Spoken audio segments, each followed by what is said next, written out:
the stable to keep an eye on in 2026. We've got several interviews to bring your way right now as we're going to step away from the desk for just a couple of moments as the sale rolls on here on night number 1. Hip number 31 has now stepped into the ring. We've got interviews with representatives from Spring Station, Alliance Bloodstock. But up first, he's the man behind Preferred Equine as well. Really pulls this all together with the Lexington Selected Yearling Sale. David Reed with Heather. All right, Dave, everybody out here doing their homework. You know, what do we have, like over 900 yearlings in the sale? Yeah, just a shade over 900, like 920, 930 or something like that. We got glorious weather, and you know, it's great to be back in Lexington, as always is, but we have 900 yearlings. It's going to be a great week, and it's going to be what it's going to be. I think it's going to be good, though. How is the book looking? Because I see like there's some like triple eligibles, and we've got some first year sires. First year sires, and you have some good freshman sires that were well represented as well. And yeah, so obviously everyone's well aware of the Kentucky program. So you have a lot of dual eligible. I think 70% of the sale is dual eligible, meaning Kentucky and somewhere else. And then there's going to be, you know, with Preferred, we have the luxury of having some triple eligibles. So if they're eligible to the Kentucky program, they can be Pennsylvania and they can be Massachusetts. So Massachusetts is one of the keys, which is very good for the Northeast trainers. And truthfully, the national trainers have recognized that. We have a couple of Virginia breds this year, so that makes them triple eligible as well. They just had big finals there this weekend for $60,000 or $70,000. So it just gives a buyer just another little added incentive. If they're interested in a horse, I might push them over the edge with that extra eligibility. Triple eligibles have worked well. Massachusetts Irish Stakes start on Monday, and they go right through. You know, there's 2 or 3 legs and then a final. So, you know, going back to, you know, what I've always preached a little bit, you know, the purses drive the sales prices, and if you have a good offering, people are doing the homework, they're paying attention to that more than they were 5 years ago. And all good, and we're happy to represent, you know, whoever we represent, but the triple eligibles are always nice, dual eligibles are nice as well. Yes. So we talk to you at the end of each session to do recaps, but I couldn't wait for any other time but now to congratulate you on being voted into Harness Racing's Hall of Fame. How cool. Yeah, no, this is a great honor. You know what I'm saying? It's actually, you know, it's very humbling, whatever, but you know, I dealt with Hall of Famers all my life, which is great, and I always believe surround yourself with good people. And I'd like to say that you know, all the Hall of Famers that I dealt with in the past made you a Hall of Famer, right? So happy to represent the industry. I think we try to do a quality job year in and year out, and yeah, it's good. And plus, I get to join my late partner. Oh yes. Jeff Stein. You know what I'm saying? And some of my closest friends, the Antonaccis and Chucky, and you know, all these trainers that you've been representing for all these years, and it's a great honor, and I'm proud, and yeah, it's good. Not only that, I see a baby here, another generation. Yeah. What's happening? And I do want to say that's one of the great things about being in horse racing and being at a sale. It's a big family deal. But tell me about this the grandson. I look pretty good for 40 and a grandfather, don't I? Yeah. That was my first grandson, our first grandchild, my wife and myself, and that's Brianna. And she got married a few years ago, and she lives in Alabama. So she drove from Alabama to Nashville, and she drove in this morning. She surprised me, so it's a nice little surprise. And it's his first sale. He's only 3 months old, so he's starting young. So now it's very nice. That's another great thing that's happened to our life, and it's everyone knows it. Its grandchildren are great, and we're looking forward to the future with that for sure. All right. Yeah. Wow. Lots of exciting things happening in your life, and have a wonderful sale. Yeah. No. Listen. You know, have everyone get out here. We've got great weather. Get out here. Do your homework. It's a deep catalog, to you say. Sire power is strong. The mares are young. I think there's going to be, as I always say, do your homework. There'll be pockets in the sale. There's horses for every jurisdiction. Just get out here, work the grounds, watch the sessions, come back here. You know, Monday's only 120. Tuesday there's going to be 280 or 270. Just keep working during the week, and you know, the results for the sale speak for themselves. The quality here, I've heard good things from all the consigners and the people who come back and say, you know, there's a lot of horses on the whole grounds, whatever. Shop, do your work, and get ready to bid on Monday night and Tuesday, and we'll go from there, and you'll be tired of me by the end of the week, so you're in good shape. So. Thank you, Dave, so much. All right, thank you guys. Appreciate it. Oh, super good. Yeah. We're at Spring Station now, and Sasha joins us in front of this fun little cooler bike, though. We'll get a shot of that. It's a Eric's idea. So it's really fun. So it's a bike and it says Spring Station Bloodstock on the side, and then it just holds our cooler. It's just a fun little thing to add to the sale, just a bit of decoration that has usefulness, and it just shows off standardbred racing. So what's better than that? Absolutely nothing. It's fantastic. And so kind of, you guys have a lot more going on this year than in past years. So kind of tell us how you became so big. Okay, so we were originally back in the back barn area, and we were asked to move up here, which was a huge honor, I think, in all things, because it's like you're moving from JV to varsity. Our consignment has grown by 50%, so that's a huge undertaking.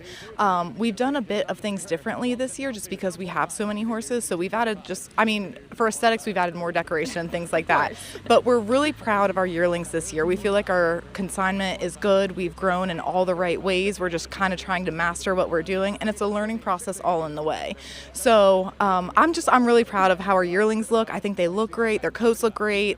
Weight looks great. Attitudes, everything. So I'm really proud of what we've done so far. And it's not like we have a great team. We have a team that is on 24/7. I mean, some of the guys, we have to tell them to take a day off because they don't want to take a day off. So it's not that they don't want to take a day off. It's just we have enough going on that we have to tell them to take a day off, basically. But no, we've grown exponentially. And it's so exciting to see that and everyone grow together. And it's really a family. It's not just, a sire and dam's baby. It's your little babies, and everyone who works there, their babies. So you don't want to take the time away from them. No. And our work crew, we're very much a family all together. So it's our horses and our people. We have people that have been here with us from the start. We're really happy with our team here. Eric puts everything into this sale. He puts everything into his horses. So everything his race horses make goes right back into the breeding farm. So it's a very full circle event. And then everything that we do is just all for the good of the sport. And that's amazing because it's, putting it back into and getting it out of, and it's, like you said, that full circle moment. Yeah. So for you guys, specifically you, we know it's a ton of people and hands-on with everybody, but for you, kind of what is your day-to-day and yearly thing? Obviously right now it's yearlings and sales, yes. But 6-8 months ago, starting kind of in the winter and in foaling season, walk us through just the process of what you do. For me personally, so honestly, our thing is we don't really all have titles. Everyone just works. We just work to get the job done. So I'll work in the office. I manage our layups and rehabs. And then if there's anywhere there's an emergency, Josh and I handle all emergencies. So if there's an emergency on the farm, we're the first ones out there. Jack, Eric's son, is a big part of it. He lives on the farm, so he's very hands-on. Again, it's just like a family. Our day just encompasses everything on the farm, everything from office work to our horses that are maybe sick, have a boo-boo, what have you. I know that sounds silly, but it is what it is. Just everything, anything that needs someone to step in and do, we all do. And now, do you have kind of a favorite on the farm? Oh my gosh, I have too many. I have a running list that we can't get rid of, and Josh has it and Eric has it, so we'll go from there. But as far as the sale goes, I have a few mares that are my favorite. I'm bad. I was talking to Heather Vitale earlier, and she said, how in the world did you pivot from racing to doing this with how attached you get to everything? What Josh has told me has helped me a lot because I wasn't sure how I was going to be able to handle raising all of these yearlings and then selling them. And every night after the sale, I'm probably the last one to leave here. I go through, I say goodbye to all of them, and I leave here in tears. And it is what it is. I know everyone says you'll get tougher as you go, and I just don't think that's going to happen. And I don't want to change that.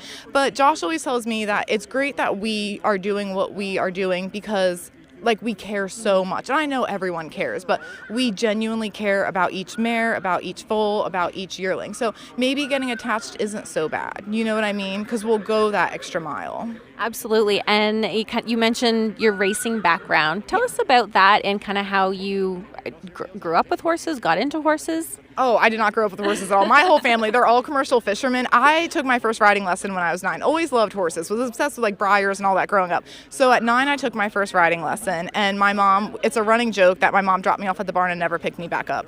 So when I was 9, I first started taking riding lessons. Shortly after that, started showing. Grew up with show horses. And then my trainer actually married a gentleman that had standardbred. So that's how we got into it. So then my life was 50-50 between showing and standardbred. standardbreds. From there, I met Josh, fell in love, obviously, and why not? And then we kind of ran our stable together. Josh obviously has done all of the heavy lifting. He deserves all the credit in the world, and just for taking on some of my ideas coming from a riding background was huge. And then when Eric became one of our owners, he had asked us if we would pivot from racing and doing all of that to managing his farm down in Kentucky. So we came down to Kentucky, looked at farms with him. We kind of settled on one. Naturally, it's Eric's decision in the end, and he picked a beautiful farm. So we're more than happy. We live on the farm. I've got Marcus, who is he's my trotter that I had racing. I raced him under saddle and in sulky, and now I have him on the farm. We fox hunt down here. We do all kinds of stuff. So it's just really evolved into something big, but I think Josh and I bring a unique perspective because we have done everything. You know what I mean? We've done all of it. And again, this is a huge learning curve. Like, we're still learning everything. And Josh is literally the brains behind all of it. He is so intelligent. He's so smart. He figures everything out. I just love them in the meantime. Well, it's a great team and a great atmosphere here. You can tell everyone really works as the horses are getting ready to go to the back ring here. And we want it to be a place that's comfortable for people to come, like, hang out, watch the horses being shown. You know what I mean? What we need in this industry is to make things more of an event and things that you want to go to. So we don't have the clout that other breeding farms do. So we try to make this something that people look forward to, whether it's the bourbon margaritas or like the hip number cookies, all of that stuff. We want to make it so that like you remember us and you come back again. We want to make it a whole experience from hospitality to customer service, if you will. We have people that come through here and say, you have a mare that I took care of. You have a mare that I raced. Can I come see her? Absolutely. We'll leave a gator at the gate if we're over here and you can go see your mare. So it's just, in order for our industry to survive, we just need to be all in. And I feel as though at Spring Station, like, we are 100% all in all facets.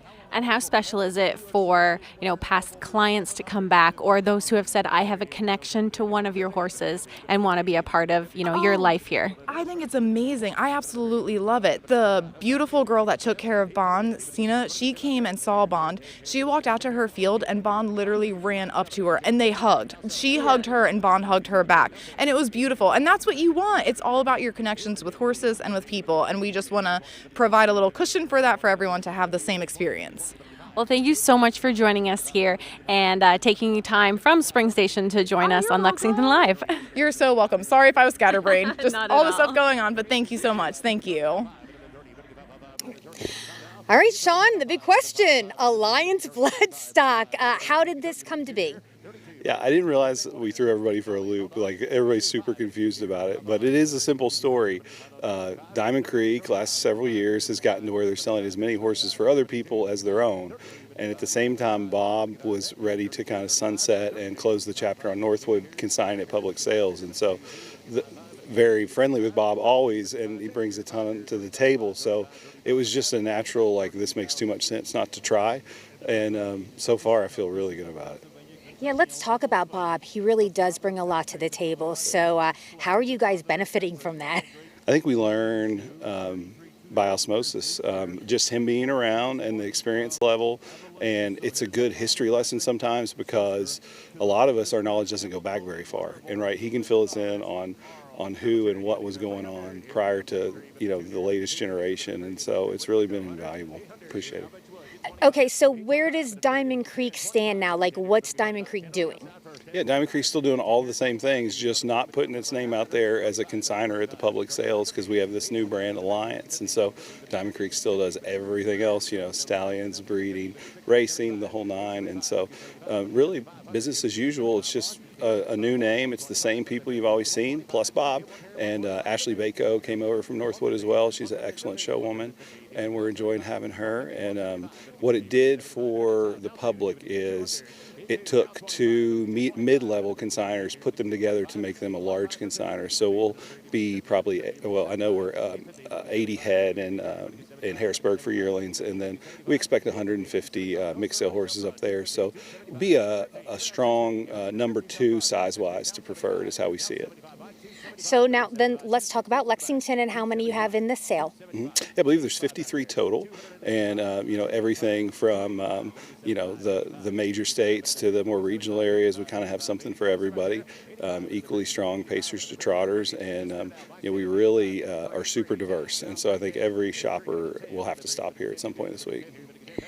let's talk about one or two that you love and the buyers are looking at. Yeah, everybody wants to know which horse to buy, but for me, on the first day, we've got this unbelievable, smart, willing, classy colt by Sweet Lou. He's hip number 91. He's the first foal out of Lockbridge. It's the Bedroom Confessions family. I've been a super big fan of his.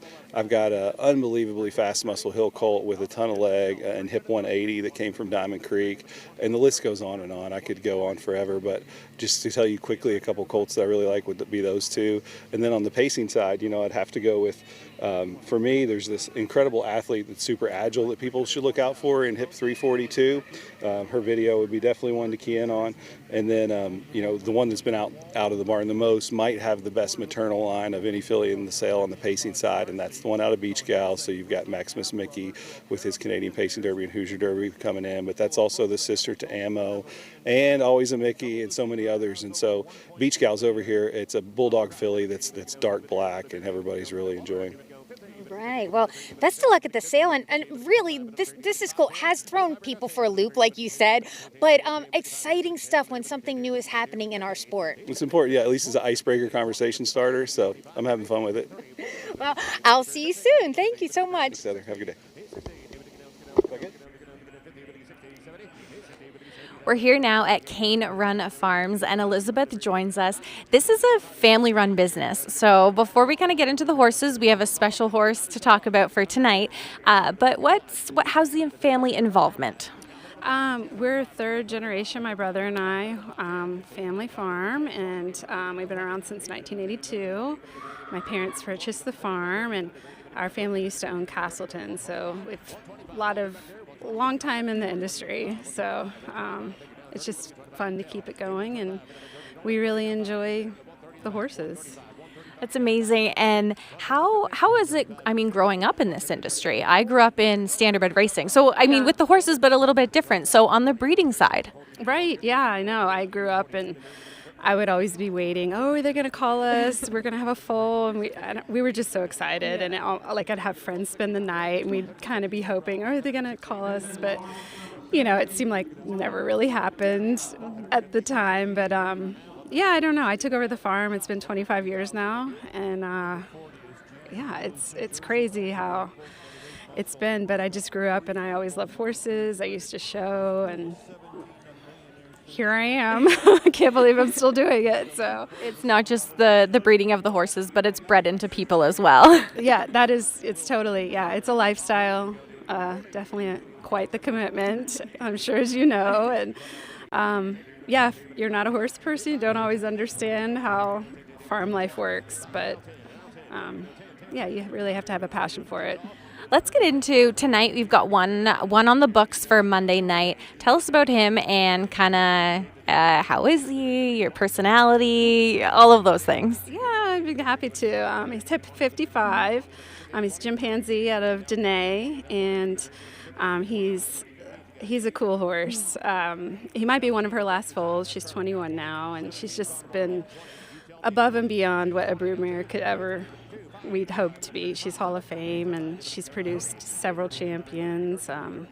So he's pretty cool. He's just chill.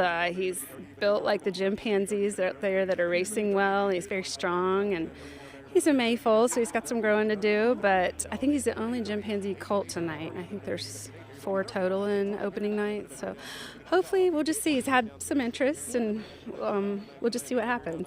Now, it can be taxing on taking these yearlings in and out. How do you guys kind of manage them and keep them, sane? I know, yeah, that is true, because ours at the farm, they turn out every night in a paddock. So when they come here, it's like, why are we stuck inside the whole time? And we shipped in Saturday mid-afternoon, so they had some adjustment to do Sunday, and because I know some other consignments were already showing Saturday. But then now today they're kind of settled in, and hopefully they don't get too tired by the end of the week. But we have all of them here, and all of them have been shown so far, so at least there's interest throughout the week for the whole consignment. So that's good. It's very exciting to hear that, and for you guys as well. It's like you said, it's a family operation. Of course, everyone pitches in. But how are we, Mom and Dad, do they still kind of mom overseas and sees what's going on here? Yeah. My mom is the one involved, so she does everything. She's the head honcho, she's the boss. She's been around horses her whole life, and she kind of enjoys that we want to keep it going. And my brother and we try to split the roles up, so sometimes family business can be a little interesting with the personalities, but he does all the operations, and he set up our consignment, and I was showing yearlings, trying to get them ready for the sale, finishing touches and everything at the farm. So it's quite an undertaking if you're not involved in consigning. There's a lot that goes into it, Absolutely. And talking about kind of getting them prepped for the sale, obviously that starts with handling them as soon as you can, and getting them used to people and walking, and halters, lead shanks, all of those things that you kind of take for granted when they come in the barn. But what is your kind of favorite part of foals and yearlings? Is there something that kind of excites you each year? Yeah, my brother and I both talked about it. We love that when we're up foaling a mare and everything goes right. You never know. But just helping the foal take its first steps and latch onto the mare, that's just a special moment. It's usually in the middle of the night, so it's quiet, and it's an exhausting time of the year, but it's very special. And then to watch them grow up, and we handle them, we're pretty hands-on, like just from day one. We halter break them and lead them, and they come out here every morning. They are walked while they're cleaning the stalls, so we try to take care of them. They stay out a lot, so they get a lot of exercise and activity, and they have big fields they grow up in. And our guys have done a great job. It's a lot of hard work, but they've really worked on them, done well. And following the racing side, once they're sold and go to their, new owners and trainers and barns, how is that communication back and forth with the new owners, and staying in touch, and of course watching these that you had them since day one grow up and race? How is that feeling, when one of yours that you bred crosses the wire first? Yeah, no, it's fun to watch them go through the sale ring. Hopefully they do well. You never know. Got to have two bidders. And it's special. Like sometimes I'll have the trainers, they'll contact me throughout the winter and be like, hey, this guy's doing well. And so it's fun to hear that feedback from them. And, I try to check in with them. Hey, how's this one doing? Or I watched him race. He's coming along. He's looking good. So it's exciting to have a win. And especially at the Red Mile, it's our home track. And that's a special thing. So it's not easy to do. No, it's definitely not. It's a tough industry. Breeding wise and racing wise, through everything. And how do you kind of keep sane through it all? Just yourself? Oh my gosh, yeah. Sometimes I don't know. It's a good question, because a lot of times it's just 24/7, like every day of the year. It seems like it depends what happens. We have a lot of horses because the Kentucky program, so we're full, and I'm constantly turning people away. And I wish I could help you, but we can't take on any more for our land and whatnot. And we have a lot of good clients, and it's just we have to make time for ourselves, but a lot of times it's hard to do. It's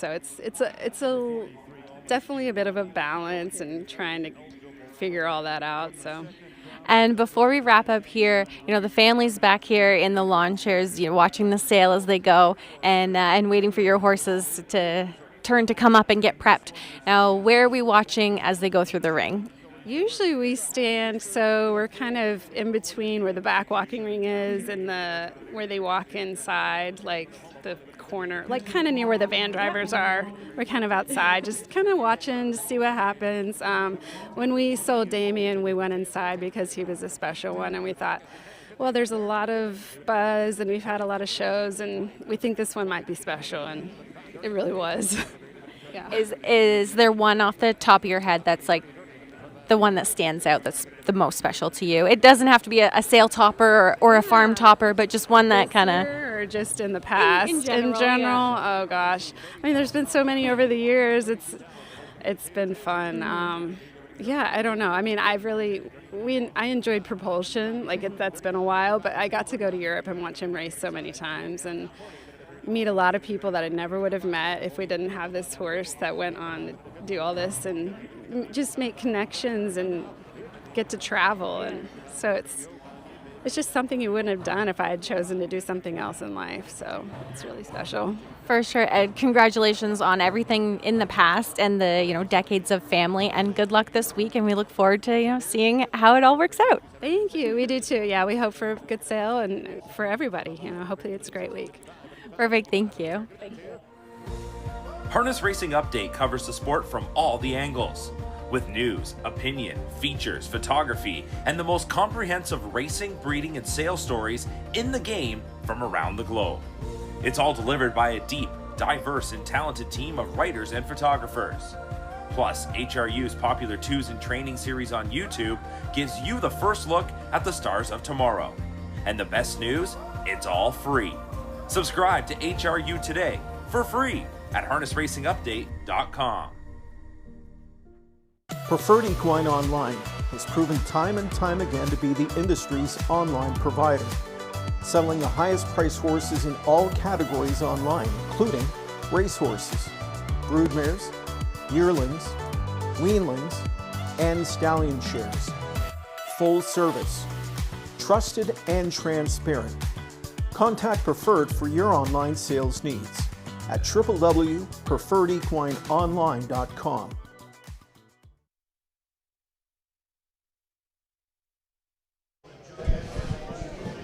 All right, everyone, we're continuing on night one of the Lexington Selected Yearling Sale. Mark McKelvey, Michael Carter with you. Yep. Thanks so much to Jamie and all of her guests that she was able to catch up with there earlier this evening. Great to get some of that insight and just really hear how everyone's feeling heading in to this year's sale.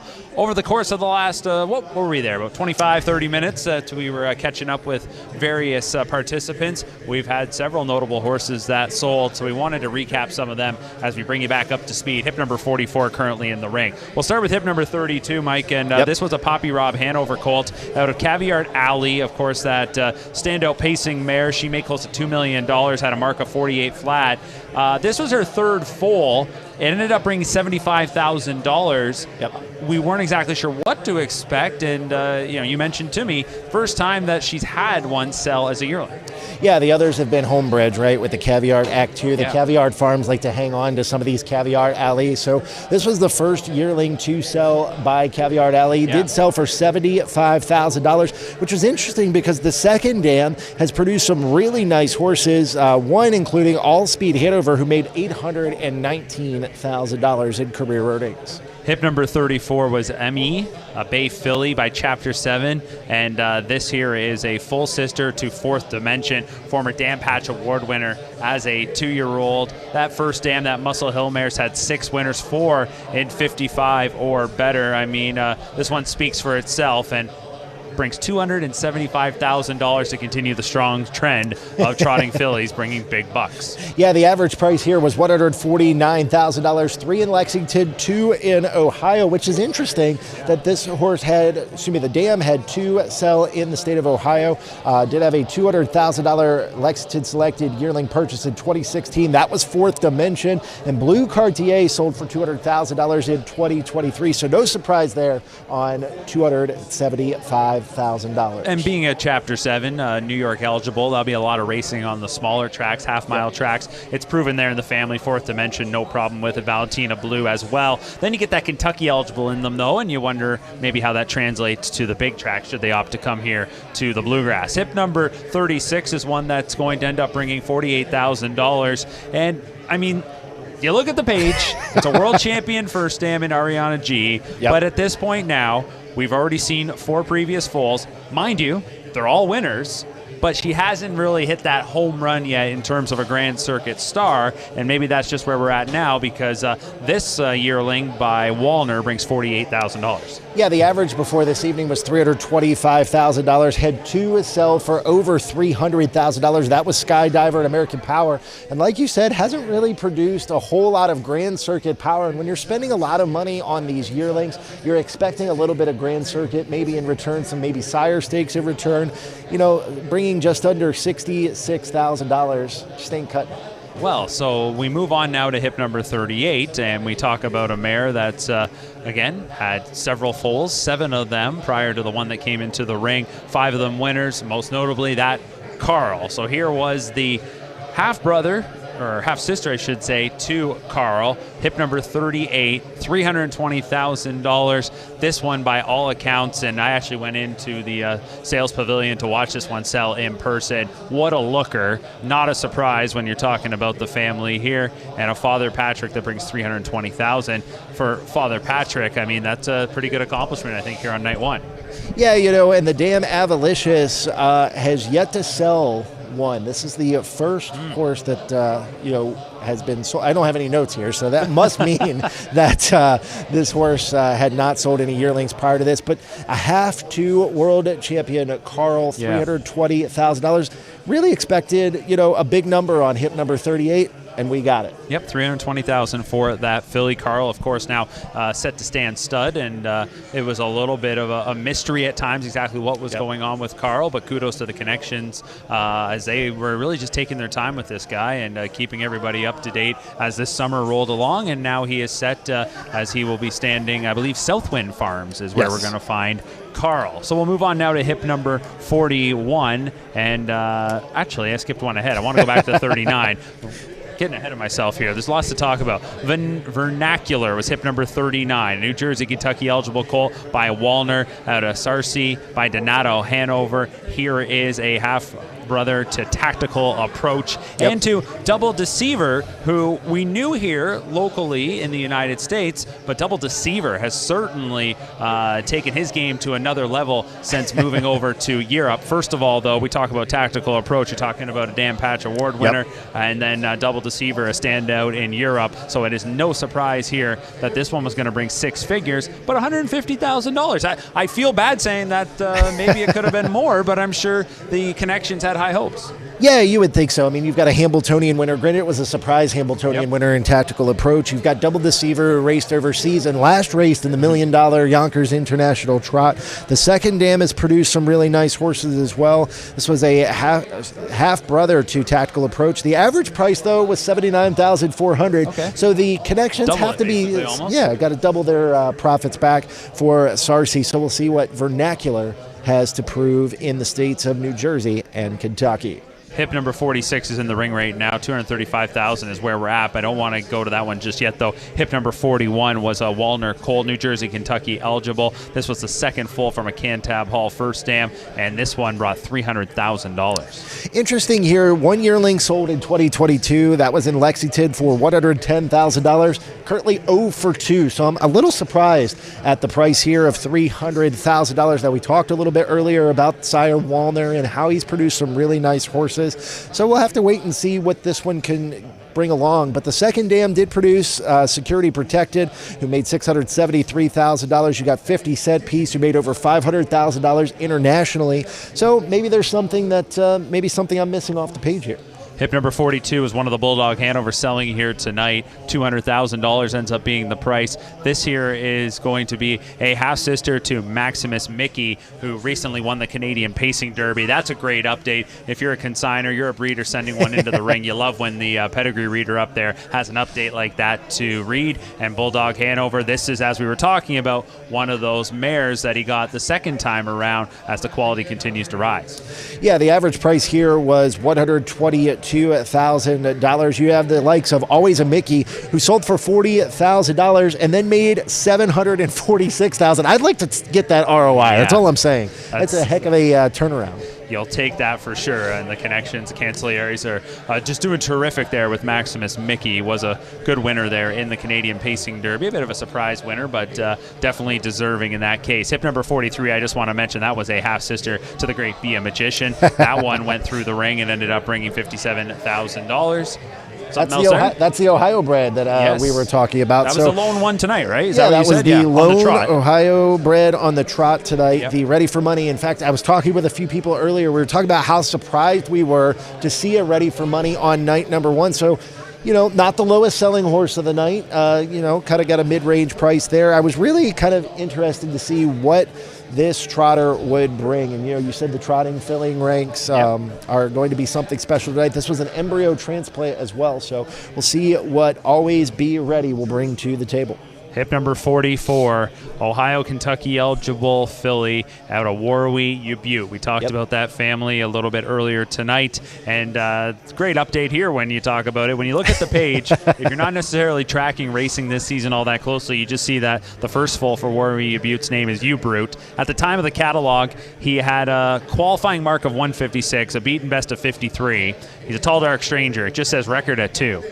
He's added to that big time since the catalog, and that is a big reason why what ends up being his half-sister brings $500,000, $500,000. Yeah, was second in 149 in the Bluegrass, and then won the Kentucky Sire Stakes Championship. Has made a lot of money since the program came out, and like you said, you read pedigrees. You love to be able to bring these updates for the consigners. You definitely do, and if you don't mention it, they will probably hit you over the head.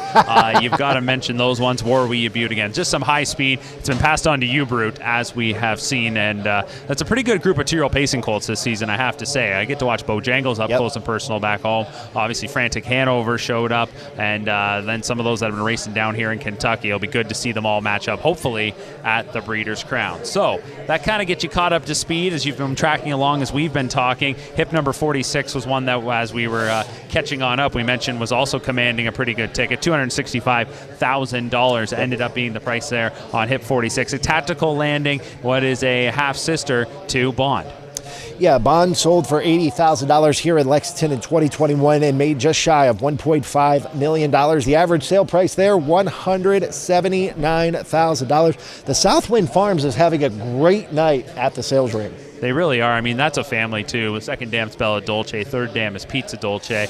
It just feels like generation to generation. That is going to be a very influential line, I have to think, as we move along over the next generation of racing, so to speak, because it does backtrack. And it's basically, essentially, a third dam and Pizza Dolce from the early 2000s, and it's covering multiple generations, so to speak, and having some big-time performers throughout that family. So that's where we're at. Hip number 49 is the one that is in the ring now. Getting my page to that one. There's always something here as soon as I flip it over. And first thing I see is here's one I have written down as a top pick, because this is the first foal from what we were talking about, some European flavor. This is the first foal out of a Bold Eagle mare named Chatty Kronos. Now, Chatty Kronos, not going to lie, I don't know a whole lot about her, but I can see she was a winner. She raced at some stakes levels there in Sweden. First foal for her. What's notable about Chatty Kronos, though, she's a full sister to one of the top trotters in the sport this season, a world champion in Atos Kronos. Yeah, the second dam, Will of a Woman. You notice that the first and second dam, neither of them made $100,000. Look at this lineage. The second dam produced Atos Kronos, Woman's Will, who made over $600,000, Flying Kronos, who we saw race overseas and over here and made $192,000. The international flair of these horses is really interesting to me. And I'll throw this out there probably for Jamie or Heather if they do get a chance to speak to some of the buyers, is does some of that European flavor deter maybe some of the local buyers? Is it just because of familiarity? They've seen those horses like Atos Kronos, who comes over here and races real well, but they don't have that familiarity of watching that horse really mature from the start of his career to where he got. That's maybe something that's in the back of their mind. That being said, I don't think it's really keeping anybody away here as we see the price continue to climb here on hip number 49. $140,000 for this Walner colt. Feels like every other horse is a Walner. Hang on, I got a bid real fast. Wow, what was the number? I think was, and I should know off the top of my head, but we were in the 30 to 40 range tonight for Walners. And that's out of 120 horses selling. So you're talking about, more than a quarter of the horses tonight from one stallion, which is a lot to think about. I know what you're looking for here right now. Good luck if you can count that fast. I'm not going to be able to count that fast. I'm just kind of looking to see, about how many he's got. He's probably got, looking at the page here, probably about 40 or 50 selling over the next several days. And tonight, probably about a third. So, I mean, it's really interesting. It's a very high number. So there you have it. That one goes through 6 figures. And now, more European flavor. Al Raja 1 is the sire of hip number 50, and this is going to be the first foal for the former Mohawk Million winner, Dan Patch O'Brien Award winner, Venerable. They go to Al Raja 1 for her first foal. I think kind of intriguing here.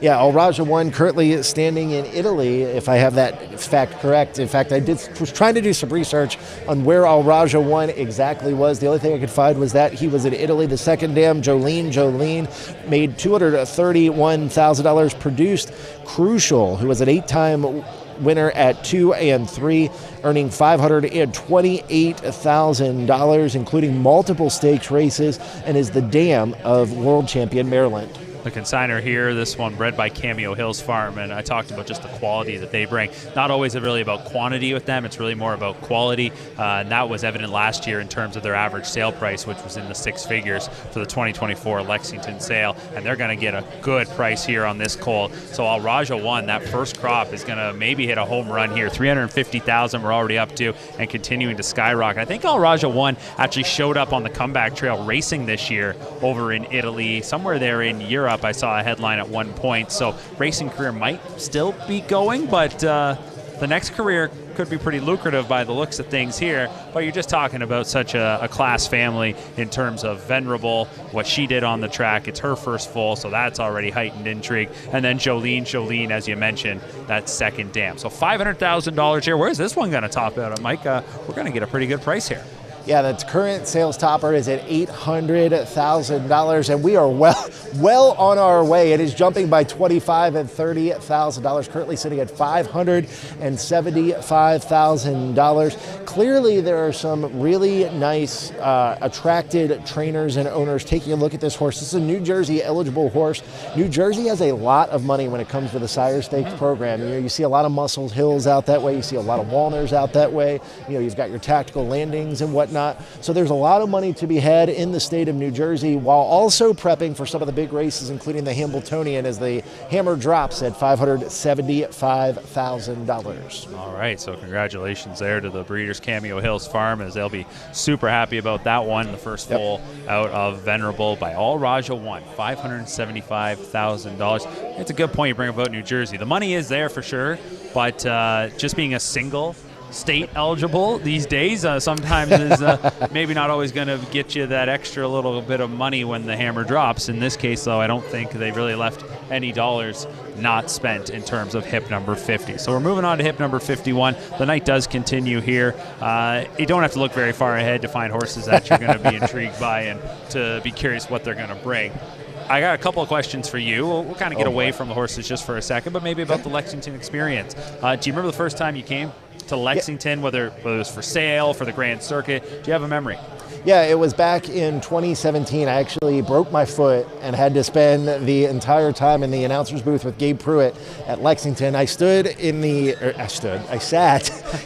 top level here at the Fasig-Tipton Center. I was told not to raise my hand. I sat up there with my computer and tweeted out results for the United States Trotting Association. So it's always fun coming to Lexington, though. I get to experience some new things. This is the first time I've been back in several years. I got to go see some of the consignments earlier this afternoon. That was a lot of fun, getting to see the process, right? I've learned a lot more about the breeding process over the last, several months or so. And, you don't realize what goes into these things, right? All of the work that gets put in, all the flyers that get made, all of the things that get done. And then, of course, you got to show the horses, right? People come and look all day, every day. For the last 3 days, people have been here looking at these horses, inspecting them. I saw my vet from Ohio, Dr. Mike Latessa. He said he's x-rayed several already since he's been here. So, it's really been kind of it's been fun to come back to Lexington. I haven't been here in several years, and it's great to be back.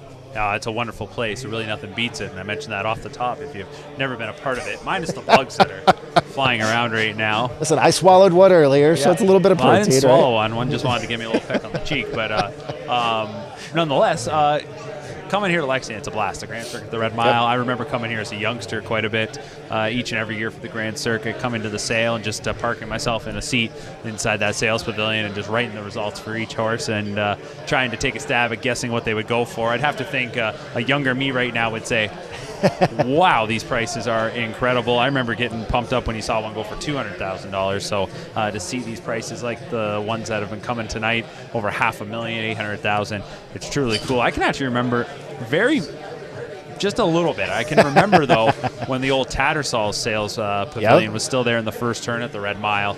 I want to say the last standardbred sale they had there was a sale put on by Walnut Hall, where they just sold their group that year. I think that's what it was, but I'm fairly certain that was the last standardbred sale, at least on the yearling side, that went on as things had started to shift over here.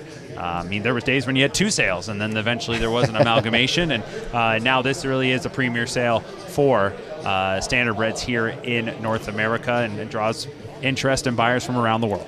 Now, you guys actually have a sale coming up in London in a couple of weeks, and you've got some really nice horses that come out of that London select sale, some of those Ontario breds. Of course, Lexington and Harrisburg sell a lot of the really top tier horses, but we've seen some talent come out of that London sale. Oh, 100%. The proof is already there in a few years for that sale. These bugs are not leaving us alone, but that's a good group this year as well. 2 full days for that one. My regular host on Primetime Racing, Greg Blanchard, would be very upset if I did not give a plug for the London Classic. I know he is working hard, and the whole group there, to put that one together, but it'll be a lot of fun. A couple days, a Tuesday and a Wednesday coming up there in mid-October, and a sale that continues, I think, to take steps forward each and every year. There's talent everywhere, and that's the one thing. There's going to be a lot of people walking away from tonight who are going to say, these are outrageous prices. I can't play at this level. Yet, I think a great example, and it was talked about a little bit earlier by Steve Stewart, is a horse like Endurance. Who, for trainer Chris Beaver, $14,000 yearling last year, something like that, and is racing at the highest level, winning a Kentucky Sire Stakes championship, has now competed in the Mohawk Million, was a good runner-up in there. So, success can come in all forms in this sport. Listen, I have it from a good source that Greg Blanchard told someone that he was going to help Curtis set up and break down the next set. So Curtis is going to have some help from Greg Blanchard, from what I understand. So we'll have to wait and see if Greg will actually do some help. I'm voluntolding him. He just doesn't know it. Well, you might not know this, but people have come to the sale and seen our setup before. I'm the best at setting up the lights. I don't know if anybody's ever done it as fast and efficiently as I have. Unfortunately, this year it looks like we got some new lights, and I'm not as familiar with this brand. So you know what the brand is? It's called Lights. No. These are high tech, high power. It takes a lot to light this all up, So, all right, hip number 53. Enough of the silly talk, because we still got a little more than halfway to go here in night number 1. Alexis Faith is the dam of hip number 53 that's in the ring. She weighed over $500,000 and is a half-sister to Testa Faith. So this is an Ohio and Kentucky eligible, down by the seaside. Ohio, obviously near and dear to your heart, and the Sire Stakes program just continues to improve each and every year. There's so much money there now. Just saw the championships the other night. But down by the seaside, I don't think it mattered where you put him, whether you dropped him in Pennsylvania, Ontario, Kentucky. Ohio's got a real star here.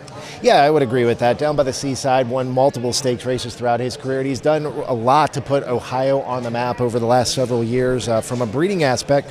Interesting to note here, the average price on Alexis Faith yearlings are $325,000. Update on Brandon Boulevard, who sold here for $425,000 last year. It's 5 wins and 7 starts, including a bluegrass win at the Red Mile here recently. So Brandon Boulevard putting together some interesting things here as well, and clearly the proof is in the pudding as we're approached $200,000. $190,000 is where that one's going to end up, hip number 53. We'll move on to hip number 54. This was one that I had circled because of Sylvia Hanover, the former Canadian Horse of the Year. She's having another fantastic campaign and doing battle with Twin B Joe Fresh. Looks like Twin B Joe Fresh is kind of taking another step ahead once again in that rivalry, but it's not to say Sylvia Hanover won't strike back before the season is done. Sylvia Hanover's connection here to this yearling that is in the ring is Sylvia Hanover is a half-sister to this colt's dam, Creative Power. This is the first colt for Creative Power, that first full gifted one, a black type winner, made over $227,000 at the time of the catalog. So we're talking about a pretty good family here when your second dam is a Hall of Fame broodmare in Shiaway. Yeah, one of the things as I was looking at it over the over this sales catalog, you see Shy Away and you're like, okay, wait a minute. I've heard this name before somewhere, right? Of course, the dam here is 17 years old, but there was another Shy Away back in the 80s. So as you're looking through the sales catalog, you got to remember that sometimes horses can share names depending on how far apart they were, what kind of earnings they had, things of that sort. You talked about the likes of Sylvia Hanover. This is the second yearling to sell out of the dam. Last year, Gifted One sold for $180,000. 2 years ago, sold for $180,000. Has made $227,000 in her career. At 2 as a winner of a Kentucky Sire Stakes leg in Lexington.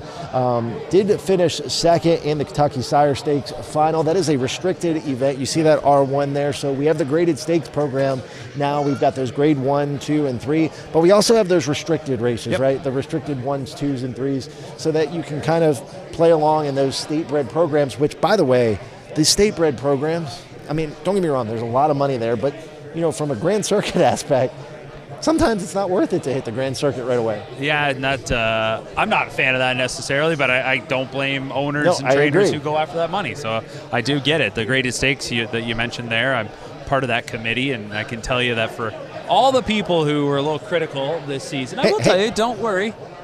It's going to get reviewed each and every year. Hang on, you're on that committee?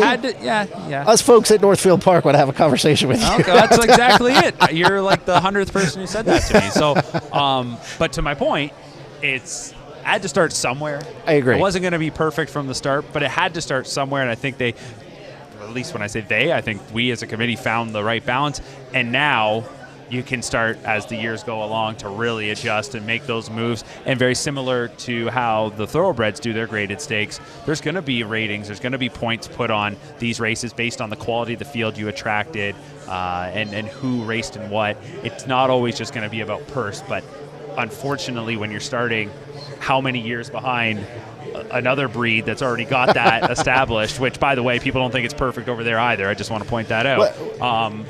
It has to start somewhere. No, listen, I give you guys a ton of respect because I know you've taken a lot of flack. And, listen, I got to tell you, and I work at Northfield Park. We've got 2 grade 2s and a grade 3.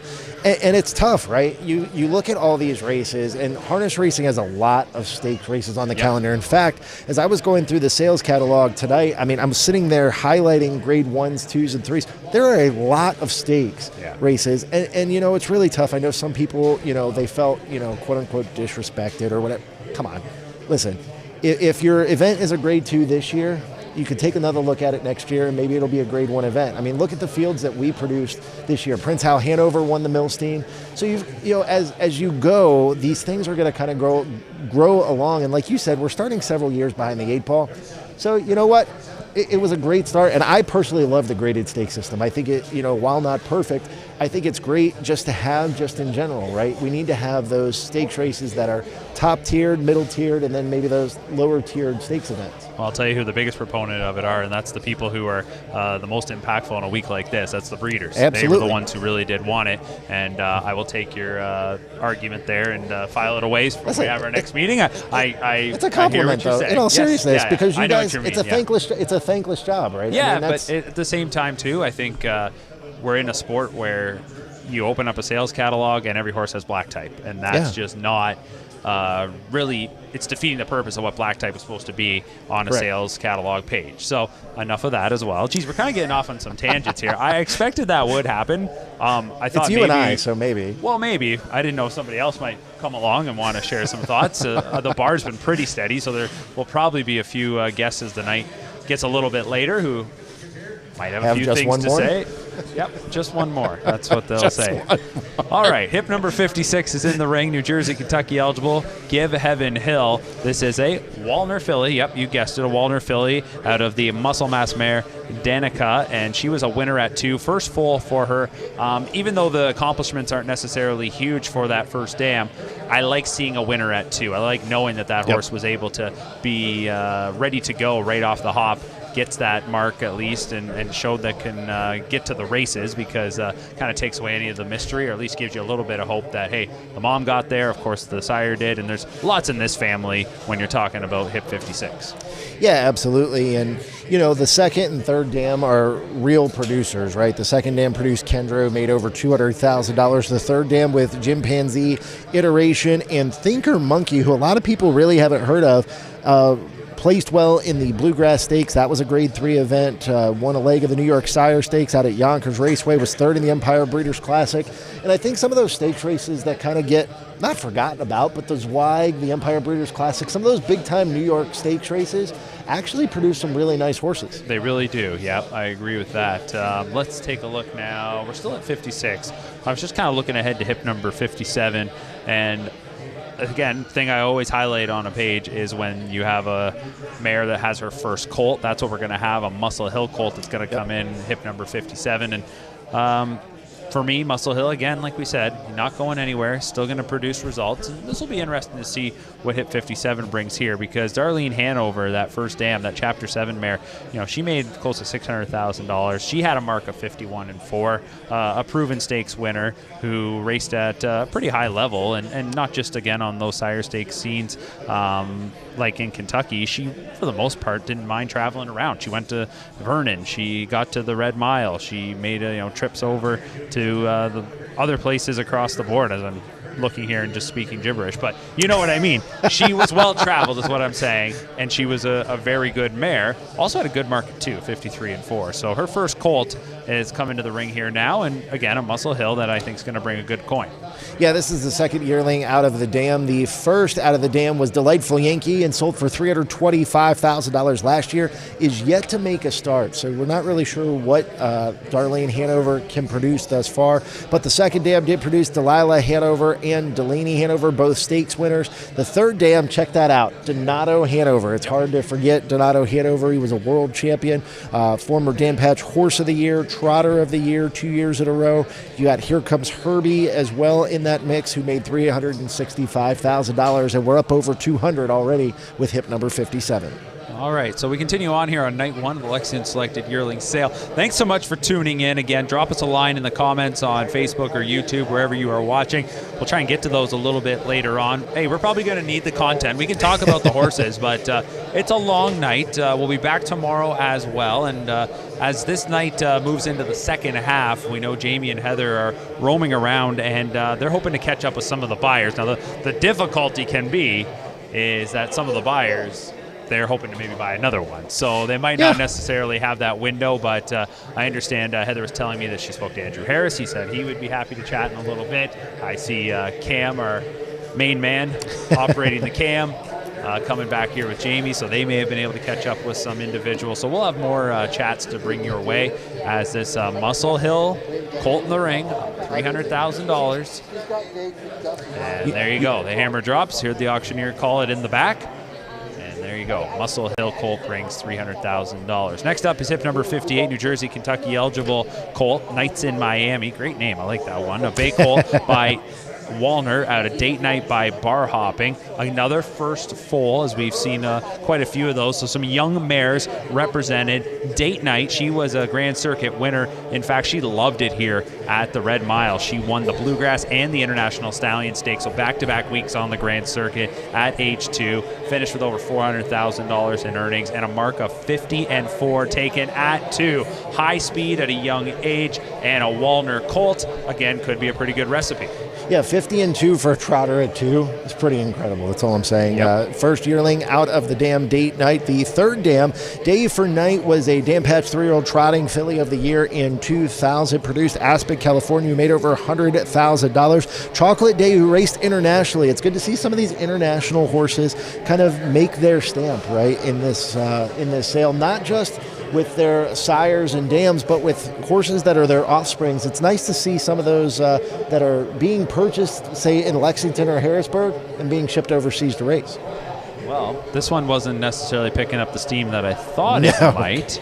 And we saw that a little bit earlier. We saw Chapter 7 that didn't bring a whole lot, and I thought the page looked pretty good. But, the real question mark when I went and talked to a few people after was just the size. Just did not have a lot of size, and that seemed to be the knock, and it kept buyers away. Here we've got this one sitting at $55,000, which, again, probably tells me there's maybe a knock on this one somewhere, some question marks that are holding people back. For date night, by the way, when you think 150 and 4 at 2, and you wonder how the heck is that not a world record, well, that's because Mission Brief here at the Red Mile went 150 and 3 back in 2014. But for the record, date night, and I wanted to look this up, the second fastest 2-year-old trotter of all time at 50 and 4. The next closest is 51 and 1, Southwind Tyrion.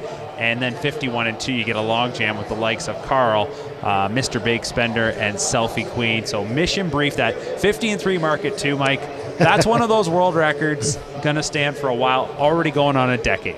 Yeah, absolutely. It's going to probably stand the test of time. One of our commenters, and it's funny you mentioned some of the things being talked about, with the Red Mile getting the Breeders' Crown. There's a new training track actually opening up, we're hearing, in Versailles, Kentucky. Yeah. Versailles. They call it, I'm not from Kentucky. They call it Versailles here, just like that place not too far from here. I don't want to say it right or wrong because it's, what is it, Louisville? I say Louisville, but it's Louisville, yeah. But yeah, Versailles, the training center, High Bramble. I've had a chance to go by there a couple of times, and looks like a fantastic spot. And kudos to the group that led that to get that place built and up and running. And they did it in very quick time. In fact, just as it got opened up, they actually had some fair races there back in July. And it was my understanding it was right down to the wire to make sure that they had the track ready, and they did. So a job well done to that group. And that's just, again, the investment that's being made here in the state of Kentucky by those that see a very bright future for harness racing. It was talked about a little bit earlier on in our chat with Kentuckiana Farms about the fact that there's 3 racetracks going now. The meets are essentially, if you want to race in Kentucky, we're getting on almost a full year, really, when you think about when Oak Grove opens, and then the meet that's going to come up when the Red Mile shuts down, going to carry into November. I mean, yeah, you're taking the winter months off, but that being said, the kind of focus on those young horses that's happening here, it really is a wonderful place to set up shop. Yeah, I would agree. And I mean, we're seeing a lot of these dual eligible horses sell for big ticket money, and it's because there's money to be had, right? You can race in New Jersey, you can race in Ohio, you can come back to Kentucky and race in some of these Sire Stakes championships that, they go for $300,000 at Ohio. What your final, super final, what do they go for up there? Back home in Ontario? In Ontario. Yeah, $275. $275. So you're getting about 300, like 400,000 between the double dip. I mean, that's big money. I mean, if you win both of those, it's $150,000 a pop. I mean, that's not doing too bad. And so, these dual eligible horses are clearly selling for more money for a reason. As we're talking about dual eligible horses, this one is a New Jersey eligible, number 59, Temple of Trot.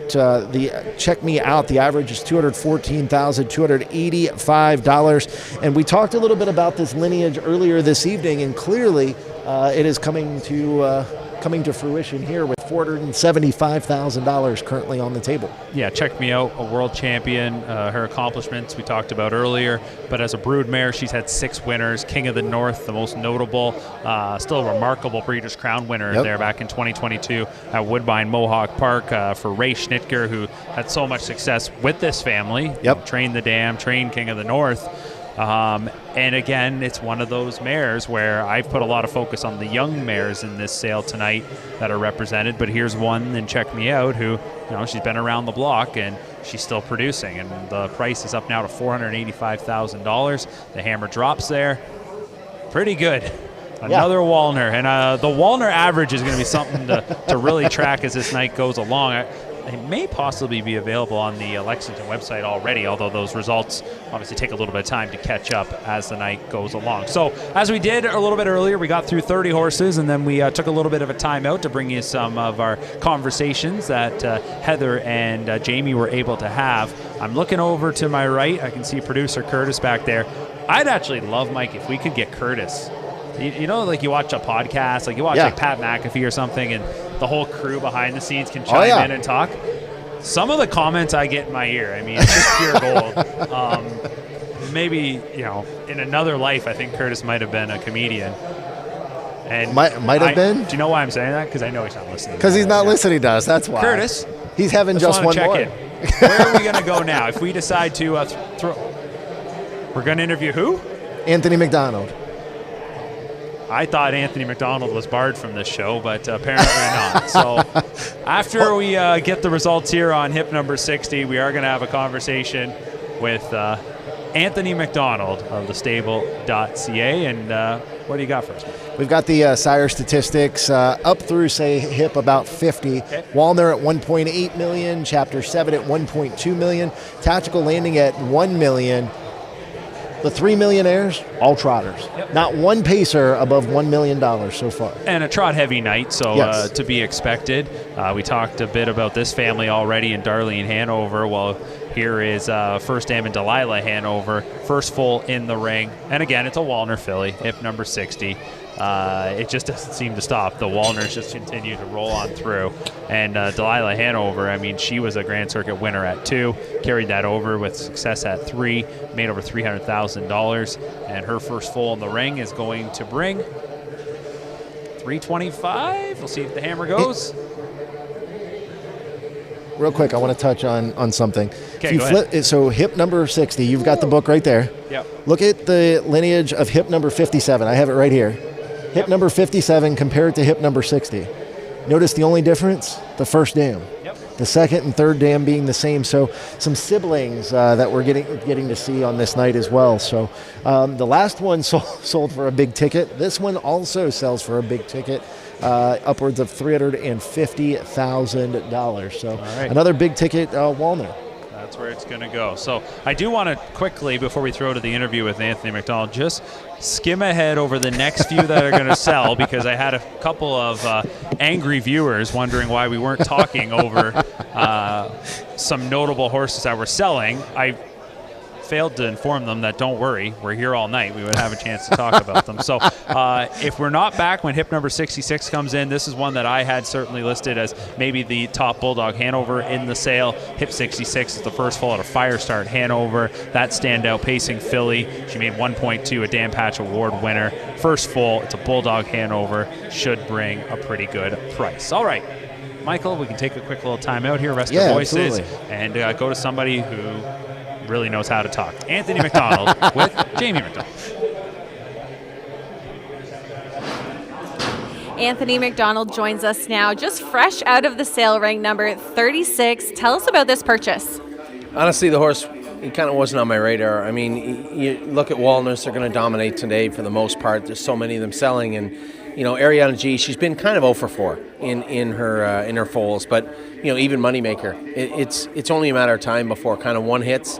And this is such a good-looking colt. He had a really nice video, and I thought at the time when I had him marked quite a bit higher than 40,000, I was surprised somebody bid 45, somebody bid at 47, bid 47. So you're obviously they're near the end of the bidding, and I'd actually told them 48, not thinking that maybe they might take that bid, and they did, and I couldn't be happier. I mean, you know, we're not here just trying to pick up what's left over on day one. This is a world champion's son by a world champion sire. So there's nothing wrong with the horse. He stands great. He looks good. He's very correct. His video was nice, and there's certainly nothing wrong with it. You know, I can't really understand why he only brought 48,000. I mean, sure, the mare might not have thrown a great horse in the first 4, but she's such a good horse. I mean, how do you not give this horse another shot and another shot and another shot?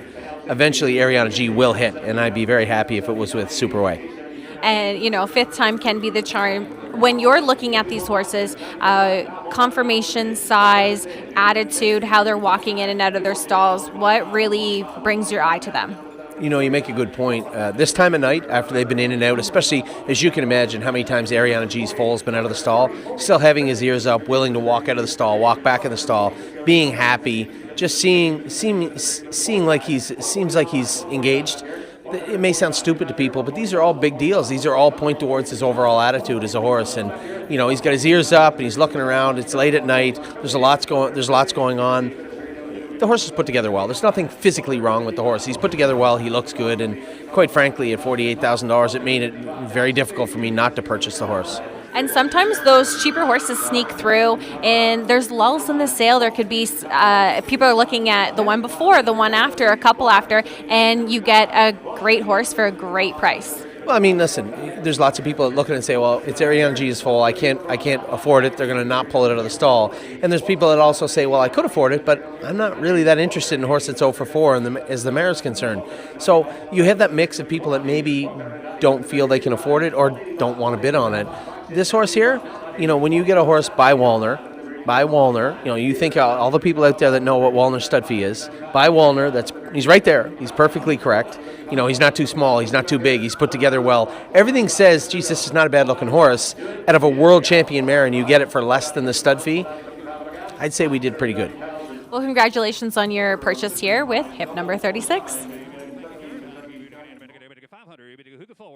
50, 900, now 50, 900, 50, 900, here we get a bit of 100 bid, now 100, here we get a bit of 100, here we get a bit of 50, we get 100, 50, 900, 100,000, now 100, here we get a bit of 75, 50, now 75, 75, 75, 75, here we get a bit of 75, 100, here we got 100 here, now 25, 125, 125, and now 50, and now 50, now 75, 75, 75, 200, 2, and now 2, down 2 to be 2, here we get a bit of 200, here we get a bit of 200, now 2, 200, now 2, now 25, down 25, 200, now 25, and a bit of 5, we get a bit of 5, and 25, now 50, now 2, and a half, 250, 250, 100, here we go now 75, 75, 75, 75, and a bit of 5, here we get a bit of 75, 75, 75, 2 and a half, 275, 75, 300, now 300, now 3, 3, and 3 to be 3, 3, 3, here we get a bit of 3, here we get a bit of 75, 3, all done, it, 275, 300, here she goes, now 75, now 3, here he goes, that's 75, 3, 275, you give 85, 75, 85, 275, 285, anybody else, 285,000. Guys, I'm here with Hall of Famer Dave McDuffie, and I just want to say earlier I was talking to Dave, and he said, what are you doing tonight? And I said, I will be interviewing you after you buy a couple high-priced yearlings. So, I appreciate you wanting me to interview you so much that you spent a lot of money so far with 2, and we want to talk about hip number 50 first. You got for $575,000 at Valoris. This is a colt. Al Raja won, this is his first year with the crop going through, and the mare is a Venerable who you own. So tell me about why you love this colt so much. Well, he's a beautiful colt, and she's a great mare. I mean, the family that's as good a family as there is in the business right now. Jolene, et cetera, et cetera. I've watched this colt from the day he was born. And I've thought that I maybe could steal him. I know better. But anyway, thrilled to get him. This was the one that you came for then? He's one of the ones I came for, okay. Yes. So the other one you must have come for is hip number 60, and that's Day One Dandy. Now this is a filly, a Wallner filly, $350,000. And actually, this Delilah Hanover, you had her, the mare. I did. And again, this is a beautiful filly. I really wanted her, and I'm happy to get her for what we paid for her. You really were happy. I mean, huge smile over there by the sales ring. I almost could not get him because all the women were around him hugging him and the guys were high-fiving him. It was a great scene. Let's talk about both of these horses, Cameo Hills consigned and raised at Cameo Hills. Mm-hmm. They do such a great job. Yeah, they do. And as you said, I own both mares with partners, and I sold them to Steve, and I'm thrilled to get their first foals. Are you buying any more tonight or the rest of the week? I don't know yet. All right. Well, you're going to bid, though. I might. Okay. All right. Yeah. I'm not done. Okay, that's what we want to hear. All right. Well, congratulations on these two, and happy bidding for the rest of the sale. Thank you very much. And, you cost me a lot of money because I did want to get on TV here or whatever we're doing. And I just said, no, I'm going to buy these things to get on the show with you. That's all right. I love to hear it. Thank you, Dave. Guys, back to you. 160,000. Thank you. But said no and a half in the back. 150,000. Hip number 66, consigned by Hunterton Sales Agency agent Van Cure, Ontario and Kentucky. Eligible big colt by Bulldog Hanover out of Firestart Hanover by Some Beach Somewhere. Only the second crop for the world champion Bulldog Hanover. The first dam, a millionaire champion, grade 1 winner, first foal of the mare. Would you look right here? What are you going to do? How do you hip number 66? How do you get in? Better get down 300. 3 down 3 to 3. We get out of the band, get out of the band, get out of the band, get out of the 3 and away to the band. 25, 50. How do you get down 50? 50. Now 75. Now 100. That's 75 and 100. It's 75, 100. Now 25. Now 50. Now 100 half, 100 half, 100 half. At 125, 150. How do you get down? Better get down 50 to be down 50. 150, 150. At 150. Now 200. Now 75, 2. 200. Here we get down. Better get down 200. 200 down 2 to bid down 2 to bid down 2. Here we get out of the band, get out of the band, get 2. We get out of the band, get out of the band, get 2. 2 down 25. At 25. Now 50, now 75, now 75, at 75, 75, here we get in, better 75, 2.5, 75, 300, now 3, now 25, now 50, now 3, 50, at 50, now 50, now 50, under here we get in, better 50, we get out of the band, get in, better get 50, we get 3.5, 3.5, at 3.5, 3.5, here we get in, better get 50, we get 50, we get 50, we get 50, at 350, we get in, better get 300, here we get out of the band, get in, better get 50, we get 75, 75, at 350, 375, you out in both spots, 350, 375, down 75, down 75, hold on, at 350, we get out of the band, get in, better get 75, you done back there, now 350, 375,000. 375,000 last call, 375, 400. At 400 now, you almost missed out. 375, 400,000, 400,000. Right here, Josh, we're taking 85, 375, 85, 85, 85 now. Half in the back, 375. Hip number 67, consigned by Hunters and Sales Agency agent Laureen Kronos, Kentucky, and Kentucky Stallion bonus eligible bay filly by Jim Banzi and a Firefly by Cash, and by Jim Banzi, 28 juvenile winners this year, 20 of them being fillies. Here's a half sister to a $500,000 winner. 100, I need 100, we get it, better get 25, thank you, not 50.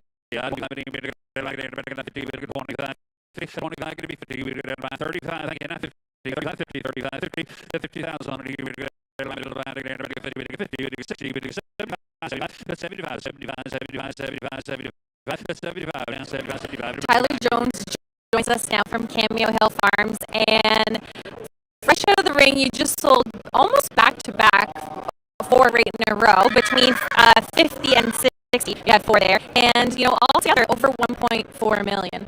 Those 4. How are you feeling? Heart beating fast, that's for sure. We had some expectations, but first foals had nice mares and well-bred fillies and colts. Very pleased here. Yeah, it's been nice. What are the trends you're seeing, for breeding, for what you guys are having on your farm? We're just trying to pick up nice mares, well-bred. They're good on the track and breed them to the top stallions, and we're down here. It seems simple, but it's not. There's a lot to it. Just the excitement from year to year. Comparison, obviously, we're, just halfway through, I guess, night 1. But how is it going compared to last year? Well, we had a tremendous out last year as well. Yeah. But so far, we're super pleased, and hopefully get the rest of them sold. And how are you finding breeding back to the same mares and stallions season to season, or are you finding different trends of people wanting different things? Yeah, I mean, there's certainly the ones you're breeding back to year after year. Chapter 7, Walner, but we just sold hip number 50. He's by Raja 1, so we took a little bit of a chance there, but he was an absolutely beautiful colt. So. Well, congratulations. It's so exciting. I talked to you a little bit before, and I could feel some nerves, but I feel like that's gone. And for the rest of the night, expectations, how many more you have? We have 3 more. We have a Bulldog Hanover filly. We have a chapter colt, so it should be good. Well, congratulations so far. A phenomenal, halfway through day 1, and keep it up. We can't wait to maybe check in a little bit later. Appreciate it. Yeah, thanks, yep. Old Tomorrow, Pennsylvania, and Kentucky eligible bay colt by Captain Treacherous. Fly Like an Angel by Roll with Joe. Captain Treacherous designer, 15 millionaires. First full of the second dam, 100% producer. All right. Set a cold boys right here. 100, 100,000, 25. Thank you, 35. Everybody get 35. 25 now, 35. Everybody get 100. Everybody 100. Everybody 150. 100, 150. Everybody get 50. Everybody get 50. Everybody get 100. Everybody get 50. Now 2, 100 half. Now 75. Now 2. 200,000 now 2. 200 now 2. 200. Everybody get 200. 200 now 50. 200 now 50. Now 2 half. Everybody get 200. How about 25? 25. 25. 200. 225. Everybody get 25. 225. 225. 225. 200 now 25. 200. 225. 225. 200. 125. Now 50, 250, 250, 250. Now 75. Now 300. Now 300. Now 3. Now 3. 3. Now 3. 3. 3. 3. Now quarter. 3. Now 25. 300. Now 325. 325. You would get the bank of all done. Down we go. 325,000. 300. You would get 325. But it's you done back. 25. Thank you. But you said no. 325,000 then in the back. 300,000. Hip number 72, consigned by Honderton Sales Agency Agent Sweetie, New York and Kentucky. Eligible beef fillet by Chapter 7. A Gamma Bourbon by Ready Cash. By Chapter 7, second full of mare, half sister to Mountcastle, who's since the catalog. Runner-up in the Kentucky Sire Stakes Championship Final. Runner-up in the New Jersey Classic Final. Updated earnings over $220,000. All right, hip number 72. How do you get the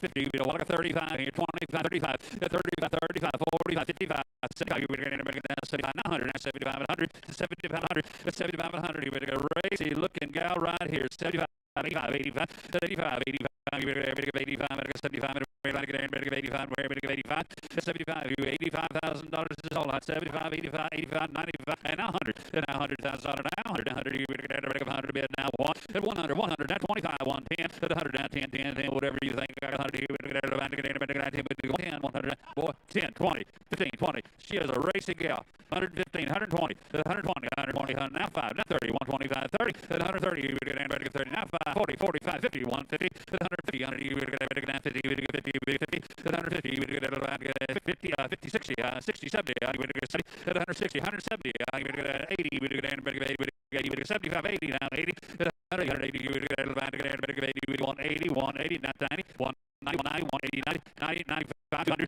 200, now 10, now 10. 200, now 25, 25, 25, 25, 25, you would get 210, 220, now 20, now 30, now 40, 230, 240, you would get 40, you would get now 50, 250.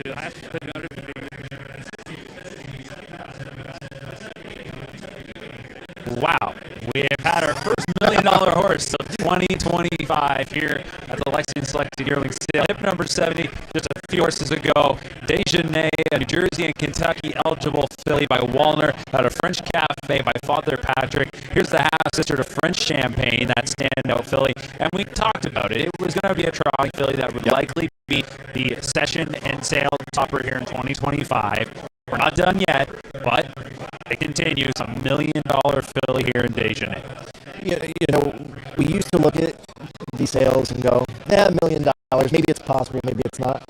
It's more than possible in some of these. And you look at you calling it on a trotting filly with Dejanay, and great pronunciation, by the way. I love the French here. That's the French coming out of me. So there you go. Please listen, the French Canadian. I love it. Wow, I'm not actually French Canadian, but you do take French immersion. It was the thing I did for 12 years, and I don't really remember much of it. But Dejanay, French Champagne, that's got to be all that little French connection. But I guess we shouldn't be shocked. That first dam is a half-sister to French Wine. You know, a millionaire right there. French Laundry, that was a standout. I mean, the family's deep. It's a Walner filly, and there's the one. Now, I talked to a few people today where we were trying to peg who would be that top horse. Hip 94 is the one that a lot of people kept coming back to. I think it's Hip 94. It's the first one out of Wendove's Cry. That is hip number 94. Turtle Dove is her name. But hip number 70 wasn't really one that we talked a whole lot about. Clearly, all the interest was there, and we await to see who purchases what. Yeah, French Cafe produced a family affair sold for $250,000 in 2023. You don't see that horse listed because there's no black type. Right. To be listed, there's nothing there, right? So the second dam, Creamy Mimi, you've got French Wine, French Laundry. King City made $180,000 internationally, so I'll be interested to see who picked this horse up, and we'll have to kind of see what stable they go to next. And when it comes back to it, the fillies again is a residual value in the fact that they can go be brood mares, whether that racing career is prolific or not. They still have that option, and when you've got pedigree like that, a page to stand up the way that does of number 70 Dejanay, we can be several years down the road where she can have a foal that's going to be selling here, and again, will probably bring a pretty good penny. So there you go, $1 million horse so far, and a closer look as the crew behind the scenes was on it.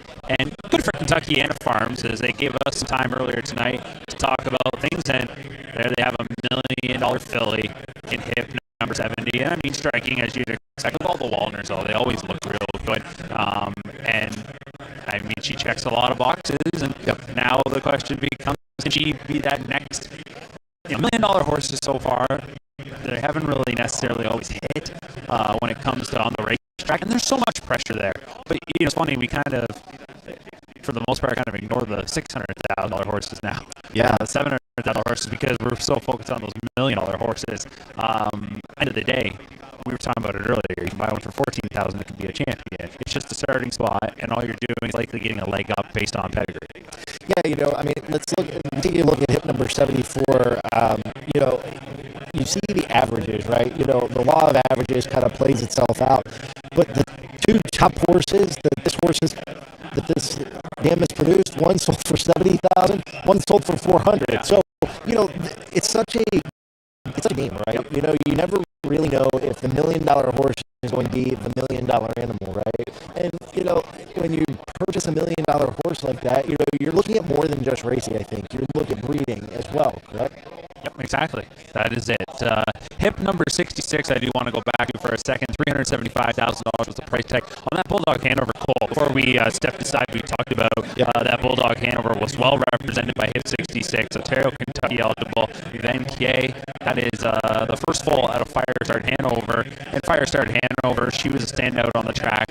Had a mark of 50-3 at 2, lowered that to 49, pace sub 149. She made over $1 million. Raced a lot of the big dances, really made the trip around. And even at age 4, they raced her for a little bit there. She took on the best pacing mare and was second in the Grade 1 Roses Are Red. So her resume is there. I love going back deep in her family. Glowing Report was a favorite of mine when I was a youngster. She was a world champion and a multiple award winner. She's under that third dam. So again, there's a lot to like about this Bulldog